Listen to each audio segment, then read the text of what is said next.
இந்த கிளவி பேச்சுகள், கட்டுக்கதை பேச்சுகள், அதுக்கெல்லாம் விலகுங்க. அது உங்களை பாதிக்கும், உங்களுடைய பக்தியை பாதிக்கும், குடும்பத்தை பாதிக்கும். அதனால தேவ பக்திக்கு ஏதுவானதுக்குள்ள முயற்சி பண்ணுங்க. அப்போ என்ன அர்த்தம்னா, அவங்க வீட்டுக்குள்ள எல்லாரையும் விடக்கூடாது. ஆண்டவரை குறித்து பேசுகிறாங்க, பக்தி விருத்திக்கு ஏதுவானது பேசுகிறாங்கன்னா அவங்கள்ட்ட பேசலாம்.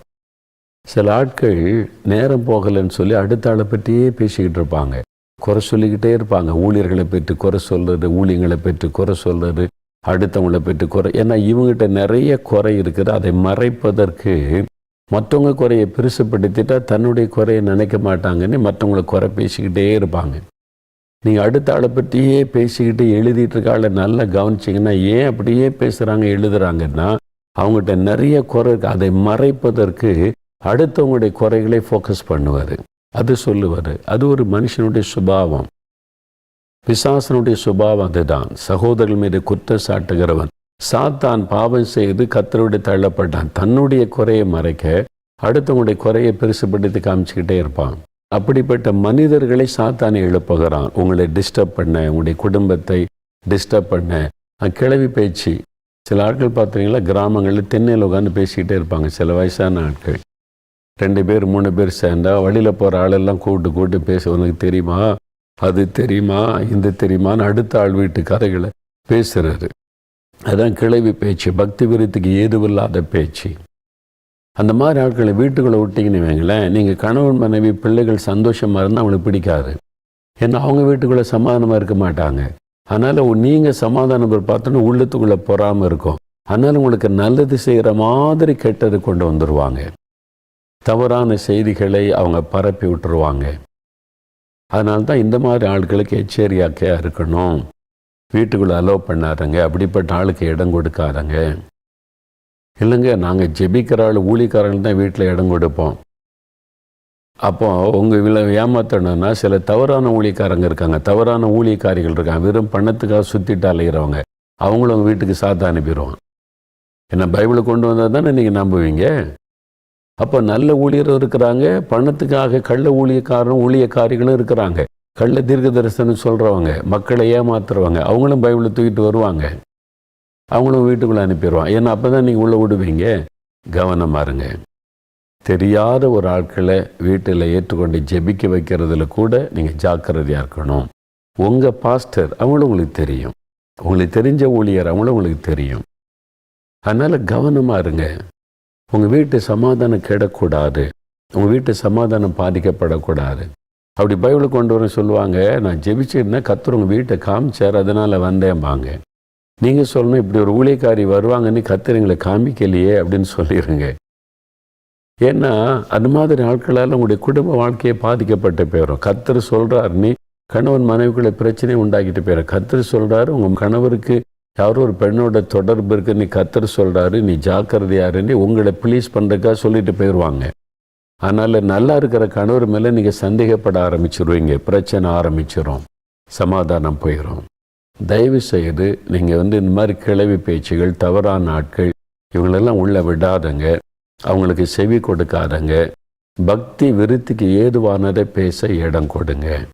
உங்கள் வீட்டில் நீங்கள் கணவன் மனைவி பிள்ளைகள்லாம் பேசும்போது கூட அடுத்தவங்களை பற்றி விமர்சனம் பண்ணுறது, பேசுகிறது, அதுக்கு இடம் கொடுக்காதங்க. பிள்ளைகளும் பாதிக்கப்பட்டுருவாங்க. எவ்வளோ நல்ல காரியங்களை ஊழியத்தில் ஊழியக்காரங்க மூலமாக எத்தனை நல்ல காரியங்களை கர்த்தர் செய்கிறார், அதை பேசுங்க. இந்த ஊழியக்காரர் இப்படி ஆண்டவர் பயன்படுத்துகிறார், இந்த ஊழியம் இவ்வளோ அழகாக நடக்குது, வட இந்தியாவில் மிஷினரி ஊழியங்கள். அப்போ உங்கள் பிள்ளைகளுக்குள்ள பக்தி விருத்தி உண்டாகும். அதனால் தயவு செய்து பக்தி விருத்திக்கு ஏதுவானதுக்கு மட்டும் அனுமதி கொடுங்க. இந்த மாதிரி கிளவி பேச்சுகள், கட்டுக்கதைகள், சந்தேகத்தில் பேசுகிற காரியத்துக்கு இடம் கொடுக்காதுங்க. அது உங்களுடைய குடும்ப சமாதானத்தை பாதித்து உறவுகளை பாதிக்கும். அதனால் ஜாக்கிரதையாக இருங்க, இடம் கொடுக்காதுங்க. இது மாதிரி சில உரசல் வந்திருந்தால் ஒருத்தருக்கு ஒருத்தர் மன்னிப்பு கேட்டு சரி பண்ணி கொள்ளுங்க. நான் வீணாக அவங்க பேச்சை கேட்டுட்டேன், அவங்க பேச்சை கேட்டு நம்பிட்டு என்னை மன்னிச்சிருங்கன்னு ஒப்புரவாகிக்கொள்ளுங்க. உங்களுக்குள்ள இது மாதிரி எதையும் கொண்டு வரக்கூடிய எந்த நபருக்கும் நீங்கள் வாய்ப்பு கொடுக்காதங்க. பிசாசுக்கு இடம் கொடாதிருங்கள் என்று வேதம் சொல்லுகிறது. சரியா? இந்த மாதிரி பாதிப்பு இருந்தால் இன்றைக்கி ஜெபிங்க. எங்கள் குடும்பத்துக்குள்ளே இந்த உரசல்கள், இந்த மாதிரி பிரச்சனைகள் வேண்டாம் ஆண்டவரே. நாங்கள் எப்பவும் ஐக்கியமாக, அன்பாக, பரிசுத்தமாக இருக்கணும். தவறான நபர்கள் எங்கள் வீட்டுக்குள்ளே வரக்கூடாது. இந்த வீண் பேச்சு பேசுகிறவங்க, கிளவி பேச்சு பேசுகிறவங்க, பொய் தீர்க்க தரிசனம் சொல்கிறவங்க எங்கள் வீட்டுக்குள்ளே வரக்கூடாதுன்னு நீங்கள் ஜெபம் பண்ணிடுங்க. என் வாழ்க்கைக்குள்ளே வரக்கூடாதுன்னு ஜெபம் பண்ணிடுங்க. சரியா? நம்ம ஜெபிக்கலாம். தகப்பனே, இந்த குடும்பம் உம்முடைய குடும்பம், இந்த பிள்ளைகள் உம்முடைய பிள்ளைகள், இவங்களை நீங்கள் ஆசீர்வதித்து வருகிறதற்காக ஸ்தோத்திரம். இவர்களுக்குள்ளே நுழைந்து சமாதானத்தை கெடுக்க, ஒரு மனதை கெடுக்க பிசாசு செய்கிற தந்திரங்கள் இயேசுவின் நாமத்தில் செயலற்று போகட்டும். வீணான வார்த்தைகளை பேசவும், கிளவி பேச்சுகளை, கட்டுக்கதைகளை கொண்டு வந்து பொய்யான தீர்க்க தரிசனங்களை சொல்லி குடும்ப சமாதானத்தை கெடுக்க நினைக்கிற பொல்லாத ஆவிகள், பொல்லாத மனிதர்கள் எங்கள் வீட்டுக்குள்ளே வரவே கூடாது. இயேசுவின் நாமத்தில் அவளை தடை பண்ணி போடும். பக்தி விருத்திக்கு ஏதுவானதை நாங்கள் பேசவும், வேத வசனத்தை பேசவும், எங்கள் இரட்சகர் இயேசுவை குறித்து பேசி மகிழவும் கிருபை தாரும். ஏதோ உம்முடைய கரம்பப்படி செய்கிறதற்காய் ஸ்தோத்திரம். ஆண்டவரே, பிரச்சனைகள், பிரிவினைகள், உரசல்களை கொண்டு வருகிற ஆவிகளை கடிந்து கொள்கிறோம்.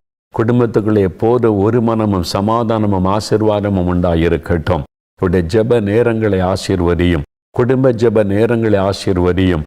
எல்லாரும் குடும்ப ஜெபத்தில் பங்கு பெற, எல்லா வீட்டிலும் தினந்தோறும் காலையிலே குடும்ப ஜெபம் நடைபெறவும், பாடல் சத்தம் கேட்க, ஜெபம் சத்தை கேட்க உதவி செய்யும். அந்த தடைகளெல்லாம் விலகட்டும். தொடர்ந்து ஜெபிக்க வைப்பீராக. இந்த குடும்பத்தில் ஒரு குறையும் இருக்கக்கூடாது. அவனுடைய பண தேவைகளை சந்தியும், கடன் பிரச்சனைகளை மாற்றும், நோய்களை குடும்பத்தை விட்டு அப்புறப்படுத்தும். படிக்கிற பிள்ளைகளுக்கு ஞானத்தை அருளி படிப்பிலை சிறந்து விளங்கச் செய்யும். ஆண்டவரே, வியாபாரத்தை ஆசீர்வதித்து பெருக பண்ணும், வருமானத்தை ஆசீர்வதியும், ஒவ்வொருவருக்கும் பாதுகாப்பை கொடுத்து தாங்கி நடத்தும். இப்பொழுது என்ன அவசர காரியமாய் ஜெபிக்கிறார்களோ அந்த காரியத்தில் ஒரு அற்புதம் நடக்கட்டும். இயேசுவின் நாமத்தில் ஆசீர்வதியும். கற்பத்தின் கனிக்காக ஜெபிக்கிற பிள்ளைகளுக்கு அந்த ஆசீர்வாதங்களை அருளி மகிழ பண்ணும். நீர் ஆசீர்வதித்ததற்காக ஸ்தோத்திரம், ஸ்தோத்திரம், ஸ்தோத்திரம். இயேசு கிறிஸ்துவின் நாமத்தில் ஜெபிக்கிறோம் பிதாவே. ஆமேன், ஆமேன்.